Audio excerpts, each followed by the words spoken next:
और नाजरीन, अहम खबर आपको कर्नाटक से दे दें। कर्नाटक के धारवाड़ में गरीब मुस्लिम ताजिर पर ज्यादती के मामले से जुड़ी ये खबर है, जिसमें पुलिस ने श्री राम सेना के 4 कारकुनों को गिरफ्तार किया है।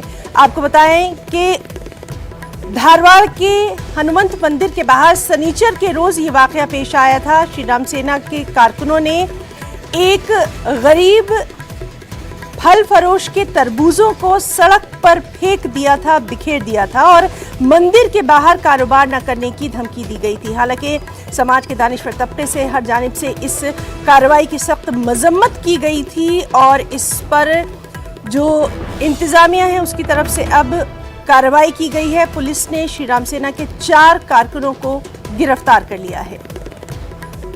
तो ये तस्वीरें हैं धारवाड़ के हनुमंत मंदिर के बाहर शनिचर को, जब ये वाकया पेश आया था कि एक गरीब बुजुर्ग मेवा फरोश जो फल फरोश करते हैं, उनके तरबूजों को किस तरह से बेदर्दी के साथ सड़क पर फेंक दिया गया था और कहा था कि मंदिर के बाहर अब वो कारोबार नहीं करेंगे।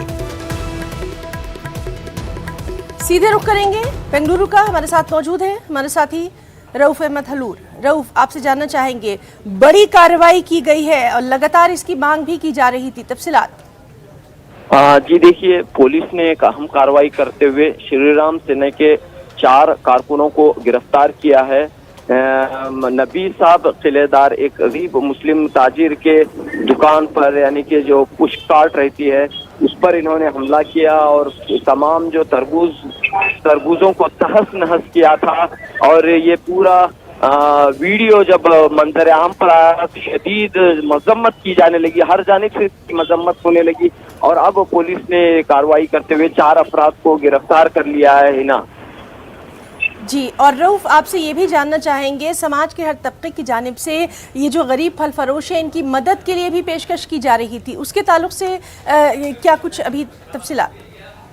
जी देखिए, मुख्तलिफ गोशों से मदद हो रही है और मुलाकात इस मामले पर जो है मुकामी मुस्लिम लीडरों का, इनके धारवाड़ के मुस्लिम नुमाइंदों का एक वफ्द जो है हनुमंत मंदिर की इंतजामिया से भी मुलाकात कर चुका है और एक अपील भी उन्होंने की है कि जो सदियों से कारोबार करते हुए आ रहे हैं, यहाँ पर इस तरह की जो है जो पाबंदी लगाने की कोशिश की जा रही है, उसे वो वापस लें, ये अपील भी की गई है। और इस अपील के बाद मंदिर की इंतजामिया की मीटिंग भी होने वाली है। तो इस लिहाज से हम देख रहे हैं कि नबी साहब किलेदार पर जो हादसा पेश आया, काफी अहम बात आपने बताई है कि आपसी बातचीत के जरिए अब ये कोशिश की जा रही है कि जो कर्नाटक की गंगा जमनी तहजीब थी उसको वापस जो है वो पेश किया जाए। बहुत बहुत शुक्रिया रऊफ आपका तमाम तर जानकारी के लिए।